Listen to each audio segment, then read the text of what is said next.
बीते दिनों हमने देखा था कि कैसे हमारे देश की टॉप कोर्ट का यूट्यूब चैनल हैक हो गया था। ये यूट्यूब चैनल जो कि कोर्ट रूम से लाइव हियरिंग देती थी, अचानक बंद पड़ गई और जिसके बाद एक सर्कुलर आया ये बताते हुए कि सुप्रीम कोर्ट का YouTube channel has been taken down. Top court का चैनल ऐसे खराब होना काफी इंटरेस्टिंग बात भी है, और वो भी तब जब कुछ दिनों पहले ही सीनियर एडवोकेट कपिल सिब्बल ने वेस्ट बंगाल स्टेट गवर्नमेंट की ओर से मौजूद होते हुए आरजीकर केस में कहा था कि इतने सेंसिटिव मैटर को लाइव स्ट्रीम नहीं करना चाहिए। अब जहां इस केस में सीजेआई डीवाई चंद्रचूड़ ने इससे साफ मना कर दिया था, वहीं आपको बता दे कि सुप्रीम कोर्ट का यूट्यूब चैनल अब रिस्टोर हो चुका है, और ये बात भी एक दूसरे सर्कुलर से पता चली। एक और जहां ये सब हुआ है, वहीं आरजीकर मामले में सीजेआई डीवाई चंद्रचूड़ ने सीबीआई को अच्छे से जांच करने की सलाह दी थी, और जिसके बाद अब सीबीआई ने हमारे सामने एक बहुत ही इंटरेस्टिंग बात डिस्क्लोज की है, और वो क्या है हम आगे देखेंगे, और ये भी देखेंगे कि किस कोर्ट ने डॉक्टर संदीप घोष के खिलाफ क्या फैसला दिया है। लेकिन इन सभी चीजों के साथ एक नजर डॉक्टर्स द्वारा इस प्रोटेस्ट पर भी डाल लेते हैं, जो कि अब पार्शियली रुक चुका है।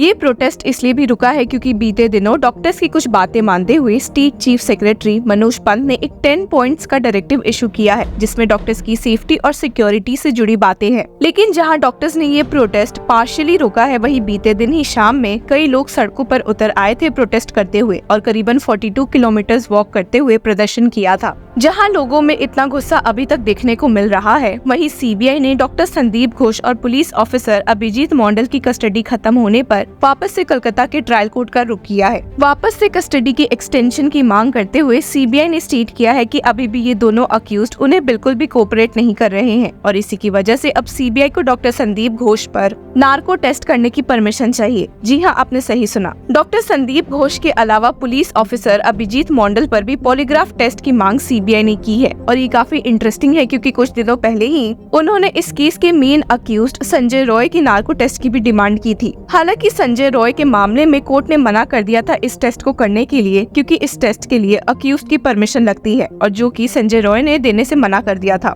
लेकिन इन डिमांड्स के अलावा अब सीबीआई ने बड़ा झटका देते हुए कहा है कि उन्हें इस जांच में एक्स्ट्रा सस्पेक्ट्स मिले हैं और सबके रोल को इन्वेस्टिगेट किया जा रहा है। अब आप ही सोचिए कि इस केस में शायद आने वाले दिनों में और अरेस्ट होते दिख सकते हैं, और शायद ये बात भी सामने आ सकती है कि ये मामला सिर्फ रेप का नहीं बल्कि गैंग रेप से भी जुड़ा हो सकता है। सीबीआई ने अभी तक यही कहा है कि उन्हें जो एविडेंस मिले हैं वे सिर्फ रेप की तरफ पॉइंट आउट करते हैं, पर वे गैंग रेप को कम्प्लीटली रूल आउट नहीं कर रहे। अब इन दोनों अक्यूज पर टेस्ट की मांग सीबीआई ने इसलिए भी की है क्योंकि इनके कॉल रिकॉर्ड्स और जान पहचान से ये सामने आ रहा है कि इन्होंने मिलकर एक क्रिमिनल कॉन्स्पिरेसी रची थी और केस को दबाने और डिले करने की कोशिश की थी। सीबीआई ऑफिशियल्स ने स्टेट भी किया है कि Sandeep Ghosh remained wilfully absent from the crime scene instead of closely monitoring the proceedings and taking necessary steps for its preservation and registration of FIR at the earliest. In fact, Sandeep Ghosh reached RG Kar hospital after the police. इन्हीं सब बातों को ध्यान में रखते हुए trial court ने दोनों की कस्टडी 25 सितंबर तक के लिए बढ़ा दी है, और इस मामले में टेस्ट पर 23 सितंबर को नेक्स्ट हियरिंग शिफ्ट की है। अब जहां ये सब हुआ है, वहीं आए दिन टीएमसी गवर्नमेंट द्वारा कई एक्शंस पर सवाल उठाए जा रहे हैं, जिसमें से सबसे पहले बात होती है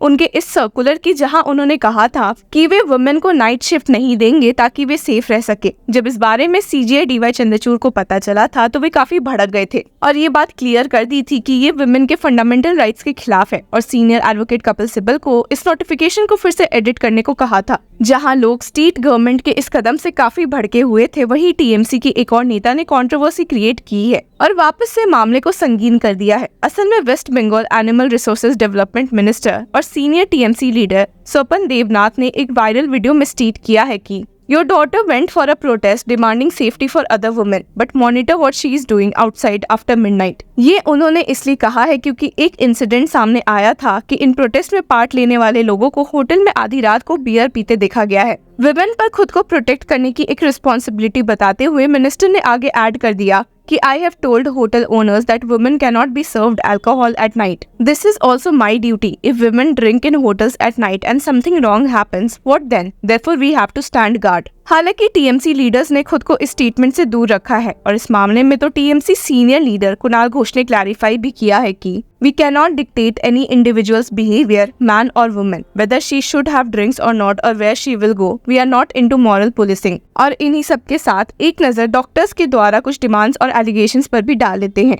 आज हम लोग आए थे यहाँ पे सदिच्छा से मीटिंग करने के लिए लेकिन कोई जब मीटिंग चल रही थी तब चीफ सेक्रेटरी ने सब चीज़ में राज़ी किया, लेकिन आफ्टर मीटिंग हम जब मिनट्स मांग रहे थे तो मिनट्स में कुछ ऐसा चीज़ उठ के आए जो हमारे डिमांड से उस पर ज़्यादा बात ही नहीं हुआ। हम अपने मिनट्स में लिखे थे, हम अपने डिमांड्स में लिखे थे कि हम अपने साथ हमारे नर्स, हमारे हेल्थ केयर जो लोग भी है और साथ में जो पेशेंट्स है सबके लिए हम लोग ने लिखा था कि ताकि एक प्रॉपर रेफरल सेंटर खुले, एक प्रॉपर बेड लिस्ट निकले ताकि पेशेंट को इधर से उधर घूमना ना पड़े।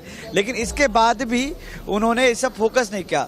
जो चीज़ हमें सबसे ज़्यादा डर था, जो हमारे डिमांड 5 में थ्रेड कल्चर, उसके बारे में आज उन्होंने कुछ लिखने से मना किया है। उन्होंने बोला हमें डायरेक्टिव दीजिए, हमें मेल कीजिए, हम डायरेक्टिव देंगे। अगर मेल करके नहीं था तो हम लोग मेल करके आते, मीटिंग करने का कोई ये नहीं था। लेकिन ठीक है, मीटिंग की है हम लोग ने, कोई विदाउट ट्रांसपेरेंसी का हम लोग बोले कि ठीक है, हम लोग ट्रस्ट करके मीटिंग भी किया आज, लेकिन जो हम लोग को चाहिए था वो हम लोग को रिटर्न में नहीं मिला। ये रिटर्न में ना मिलने जो मिनट्स हम लोग को चाहिए था, जिस हिसाब से हमने डिमांड रखे थे, वो डिमांड शायद उस हिसाब से उन्होंने लिख के दे नहीं पाया, क्योंकि उनको हायर अथॉरिटी में जवाब देना पड़ता है। इसके बाद हम लोग ने इसी अनुसार मीटिंग ख़त्म किया। उनके मिनट में हम लोग ने साइन नहीं किया, हमारा डिमांड हमने सबमिट करके आया है। इसके हिसाब उन्होंने बोला है कि वो डायरेक्टिव निकालेंगे। हम लोग डायरेक्टिव निकलने तक का वेट करते हैं, लेकिन इस डायरेक्टिव निकलने तक हम लोग जो भी चल रहा था वैसे तरह हमारा अवस्था चलेगा, प्रोटेस्ट जारी रहेगा। क्योंकि हम थोड़े हताश है इस मीटिंग के बाद, हम थोड़े हताश है। सीबीआई से पहले जो डिमांड है वो सीबीआई से है, क्योंकि ट्रांसपेरेंट एंड इम्पार्शियल इन्वेस्टिगेशन के लिए, रैपिड इन्वेस्टिगेशन के लिए। दूसरी मांग हमारे है गवर्नमेंट ऑफ वेस्ट बंगाल से, क्योंकि ये सिस्टमिक फेलियर एंड करप्शन के लिए ये घटना घटी, उसका जो जिन डिपार्टमेंटल ऑफिशियल्स का इन्वॉल्वमेंट दिखा गया है, पुलिस एंड हेल्थ का, वो सभी डिपार्टमेंटल हेड्स को इमीडिएट रिमूव करना पड़ेगा, अपसारित करना पड़ेगा। तीसरी बात ये है जो पुलिस कमिश्नर जो है और जो डिप्टी कमिश्नर नॉर्थ और डिप्टी कमिश्नर सेंट्रल, इसका डायरेक्ट कनाइवेंस है इस घटना से, कवर अप से, एविडेंस टैम्परिंग से, इसको भी रिमूव करना है और पनिशमेंट देना पड़ेगा। अटकलें तो लग रही है कि सुप्रीम कोर्ट इस मामले में हियरिंग 27 सितंबर को फिर से करेगी और देखते हैं कि तब तक सीबीआई और क्या न्यू एविडेंसेस लेकर हमारे सामने मौजूद रह सकती है। इस केस में आपकी क्या राय है, हमारे साथ जरूर शेयर करें। Until then keep following law चक्रा।